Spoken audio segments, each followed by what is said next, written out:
Hello, and welcome to this video presentation. My name is Paul Brett. I'm a Senior Software Support Analyst supporting the Transformation Extender product from IBM. The topic for this video is Triggering ITX 10 Launcher from Microsoft SQL Server.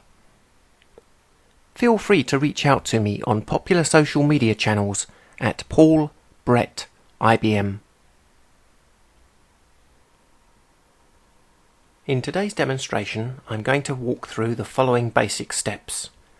I'm going to copy the DLL and the triggering script from my ITX machine to my SQL Server machine. On the SQL Server machine, I'm going to execute the triggering script. Then I'm going to create a SQL Server connection in the Database Interface Designer on the ITX machine, and within that I will define a trigger specification. Finally, I will deploy a simple map to a launcher running on the ITX machine that will trigger every time I update the table. We start this demonstration with a remote connection to two virtual machines. The one on the left where I have ITX installed and the one on the right where I have SQL Server installed. This demonstration could be done with one machine, but I'm doing it with two for clarity. Using two machines, there is one extra step to do at the beginning, which we shall do now. On my ITX machine, in my IBM ITX 10.1 directory, which is Transformation Extender _ 10.1.0, we have a file called m4sqlsvr.sql. This is a SQL script that needs to be run against the SQL Server. In it, there are instructions that tell you to copy a DLL file to the SQL Server. Over on the SQL Server side, you will note that I have an ITX directory that I have created, but it is not a full ITX installation, merely just the two files, the SQL script and the DLL that it told me to copy. If I open that now in the SQL Server Management Studio, we will go through the instructions.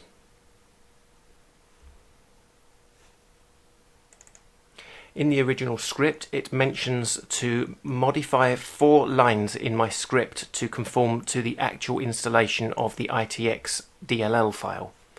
And over here on the right, you'll notice that I've done that already. I've modified it to C IBM ITX 10100.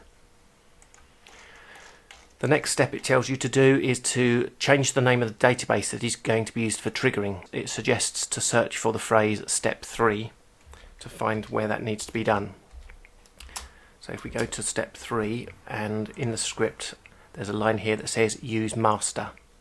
Now I'm going to leave it as master. I'm going to set triggering on the master database. So the SQL script is ready to run. The DLL file is in place, having copied it over from the ITX machine. So I'm going to execute the script now.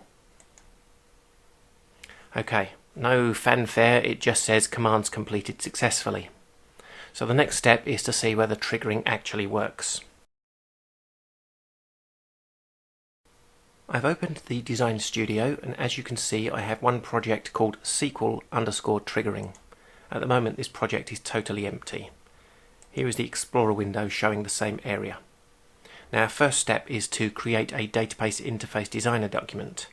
So we'll open the Database Interface Designer and create a new database/query file. I need to create a new database definition. We're going to call it local SQL.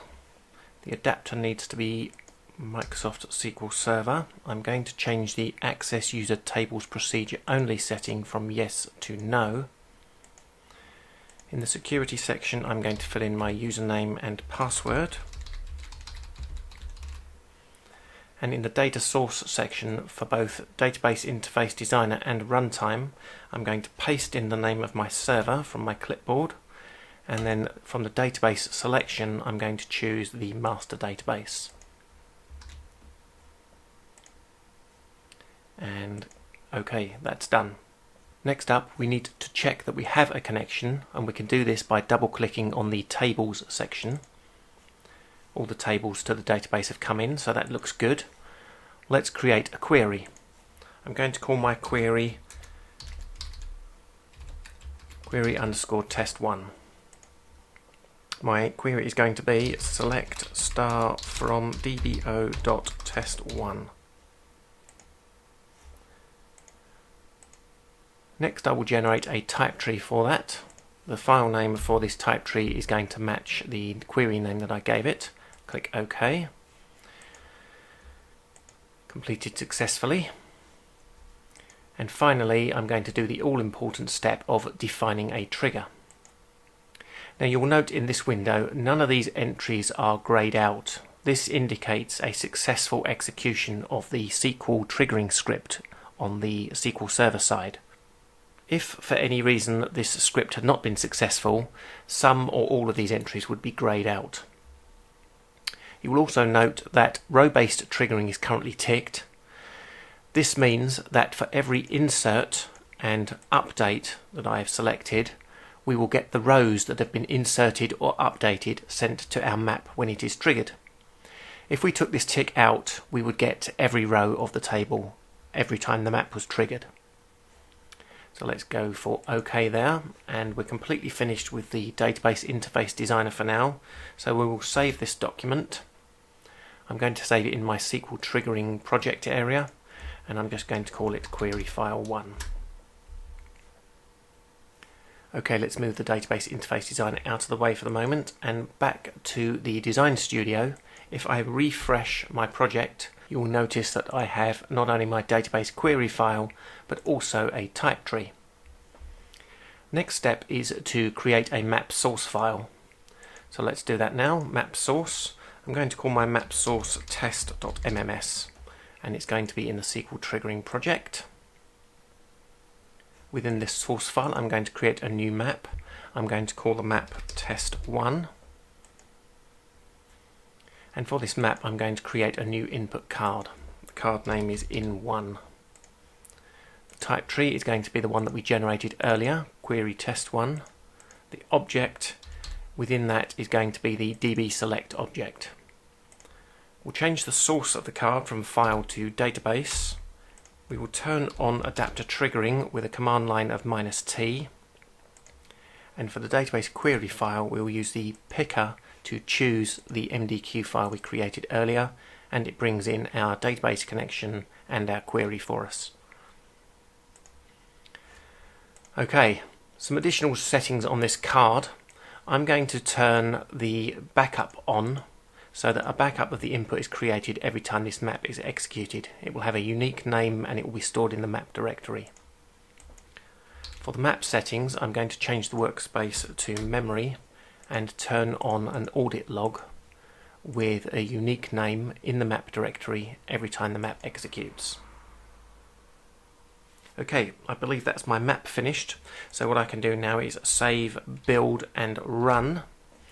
The map has completed successfully under Design Studio. If we have a quick look at the directory, you will note that I have one log file and one back file. If we have a look at the content of the back file, it is the full content of my table. When this map is triggered from Launcher, every time it is triggered, it will only be a subset of these rows, any that are inserted and or updated during the same commit operation. So, talking of the launcher, let's fire up the Integration Flow Designer and define a system that we can deploy to the launcher. Integration Flow Designer open, I'm going to create a new system definition file. The first thing I'm going to do is save the file so that all the subsequent items are stored in the correct place. Next we're going to change the server from none to local. Remember, we are deploying locally. The ITX is going to be running on the ITX machine, but it's going to be triggering against anything that happens that inserts or updates in the test table on the SQL machine. So let's drop in our compiled map. And if we have a look, we can see that the input is database and the unique audit is turned on. So let's edit the launcher settings here and change the input card from source event off to source event on. Okay, we see the pair of sunglasses appear there to show that this is now a watch. In theory, when this is deployed to launcher, every change to that table, insert or update, will get this map triggered. Let's define a deploy script. Okay, so that's the deploy script created. If I double click that now, that's the deploy script executed. So my system has been deployed to the launcher. When the launcher starts, it should start listening to that table, waiting for inserts and updates. As you can see, the logs directory is currently empty. Next step is to fire up the services applet and start the launcher. The launcher has been started, and if we have a look at the launcher startup report, it does actually say successful. So in theory now, the table is being watched, and every insert and or update that is committed will cause the map to execute. So let's get set up to do some monitoring. Okay, in the SQL machine on the right, you can see that I selected the current content of the table test1. So let's do a quick update and see what we get on the left. As you can see, I've put in an update statement that will change the age of the name Paul from 50 to 51. So if we execute this now, you'll note that one row has been affected, and over here on the left, it's quite difficult to see, but there's a little tiny green dot that indicates a map has actually executed. More importantly, in the map directory, you will note that there is a new .back file and a new .log file to indicate that the map has executed. And if we have a look at the content of the .back file, it's just the row that was updated. Let's try an insert. My insert statement is ready to go. If I hit the execute button, over on the left we see a little green dot moving slowly to the left to indicate a map has executed, and again we have another back and log file appear in my map directory. Looking at the back file, we will see that Catherine is the only row that is retrieved to the map. So there we have it, a quick summary of how to get ITX SQL triggering working with 10.1 on the Windows platform. I want to thank you for taking the time to watch my video presentation today. If you found the content interesting and informative, please hit that like button. Consider subscribing to my YouTube channel, as I release content such as this on a regular basis. Feel free to reach out to me on popular social media channels at Paul Brett IBM. Thank you.